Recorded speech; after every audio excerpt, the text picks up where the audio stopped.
आप कहते हैं कि जिस गाड़ी में सपा का झंडा समझो उसमें बैठा गुंडा, ये कहना कहाँ तक उचित है? ये तो तब भी था, आज ये जरूर भागे भागे बीजेपी, अन्यथा आप सब इसके साक्षी होंगे।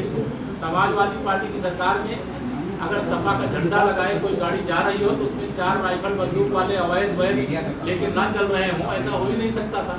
लेकिन अच्छा ये है कि आज सब लोग सुकून से हैं, सुरक्षित है। कोई अपराध करता है, शिकायत होती है तो उसके खिलाफ पुलिस कार्रवाई करती है। पहले गुंडों, अपराधियों, माफियाओं से पुलिस डरती थी। आज उत्तर प्रदेश ऐसा है जहाँ पुलिस से जिनको डरना चाहिए उनको डरना चाहिए। आज मैं श्रद्धांजलि व्यक्त करने उत्तर प्रदेश सरकार के पूर्व मंत्री और हमारे जो भारत सरकार के विदेश राज्य मंत्री हैं उनके पिताजी का निधन हुआ, उसके लिए आए हैं और आएंगे आपके बीच में। विकास की सौगात लेकर के भी आएंगे और विकास की गंगा बहाएंगे। और मुझे मालूम है 2017 के पहले का आप गोंडा याद करिए तब आपको ध्यान में आएगा, क्योंकि उसको तो आप भूल जाते हो। 2017 के पहले वाली पिक्चर निकालो और 2025 वाली पिक्चर निकालो तो आप हमको 100 में से 110 नंबर दो। डेवलपमेंट एजेंसी उसके वो स्वयं चेयरमैन है और उनके परिवार के लोग उसके अलग अलग डायरेक्टर हैं। गुंडों, अपराधियों, माफियाओं के संरक्षक हैं, तो उनका तो राजनीतिक दृष्टि से कोई भविष्य नहीं है। 2022 के विधानसभा चुनाव में समाजवादी पार्टी स्वर्गीय मुलायम सिंह यादव जी के जाने के बाद अपना सर्वोच्च प्राप्त कर चुकी है। वो 100 के आसपास सीटें उस समय पाई थी और 2017 में 47 सीटों पर सिमट गई थी। हमारी कोशिश होगी कि 2027 में ये 47 का आंकड़ा भी न छू पावे। ऐसा हमें विश्वास है कि जनता भाजपा के साथ है। 2024 के लोकसभा चुनाव में दुष्प्रचार का सहारा लिया सपा ने, कांग्रेस के गठबंधन ने।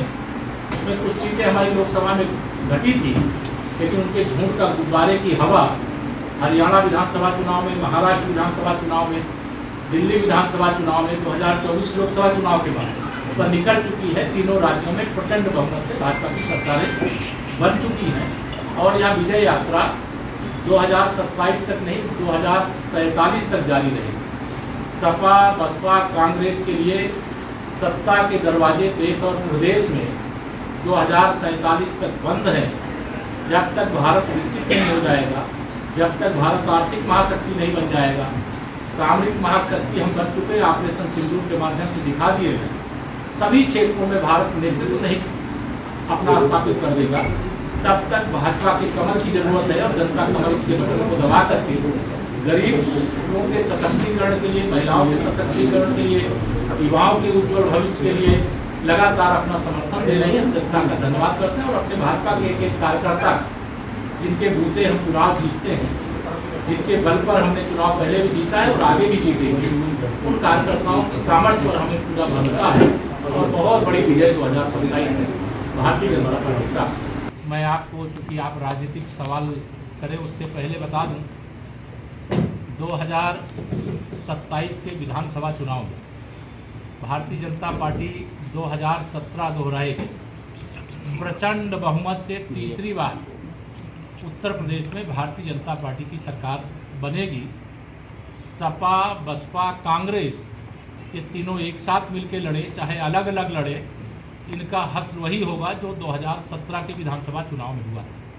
श्री अखिलेश यादव जी का जो फर्जी पीडीए है, जो परिवार डेवलपमेंट एजेंसी जिसके वो स्वयं चेयरमैन हैं और उनके परिवार के लोग उसके अलग अलग डायरेक्टर हैं, गुंडों, अपराधियों, माफियाओं के संरक्षक हैं, तो उनका तो राजनीतिक दृष्टि से कोई भविष्य नहीं है। 2022 के विधानसभा चुनाव में समाजवादी पार्टी स्वर्गीय मुलायम सिंह यादव जी के जाने के बाद अपना सर्वोच्च प्राप्त कर चुकी है। वो 100 के आसपास सीटें उस समय पाई थी और 2017 में 47 सीटों पर सिमट गई थी। हमारी कोशिश होगी कि 2027 में ये 47 का आंकड़ा भी न छू पावे। ऐसा हमें विश्वास है कि जनता भाजपा के साथ है। 2024 के लोकसभा चुनाव में दुष्प्रचार का सहारा लिया सपा ने, कांग्रेस के गठबंधन ने।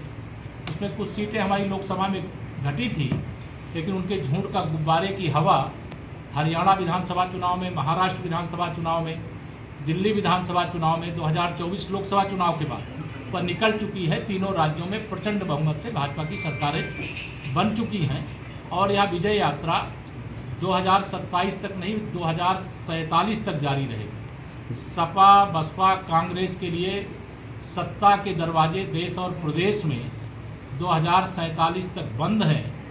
जब तक भारत विकसित नहीं हो जाएगा, जब तक भारत आर्थिक महाशक्ति नहीं बन जाएगा, सामरिक महाशक्ति हम बन चुके हैं, ऑपरेशन सिंदूर के माध्यम से दिखा दिए हैं, सभी क्षेत्रों में भारत नेतृत्व नहीं अपना स्थापित कर देगा, तब तक भाजपा के कमल की ज़रूरत है। और जनता कमल के बटन को दबा करके गरीबों के सशक्तिकरण के लिए, महिलाओं के सशक्तिकरण के लिए, युवाओं के उज्जवल भविष्य के लिए लगातार अपना समर्थन दे रही है। हम जनता का धन्यवाद करते हैं और अपने भाजपा के एक एक कार्यकर्ता का, जिनके बूते हम चुनाव जीतते हैं, जिनके बल पर हमने चुनाव पहले भी जीता है और आगे भी जीतेंगे, उन कार्यकर्ताओं की सामर्थ्य पर हमें पूरा भरोसा है और बहुत बड़ी विजय 2027 में भारतीय जनता पार्टी प्राप्त करेगी। अगर आप ये वीडियो YouTube पर देख रहे हैं तो हमारे चैनल को सब्सक्राइब करें और बेल आइकन को दबाना ना भूलें। अगर आप Facebook पर ये वीडियो देख रहे हैं तो हमारे पेज को लाइक करें।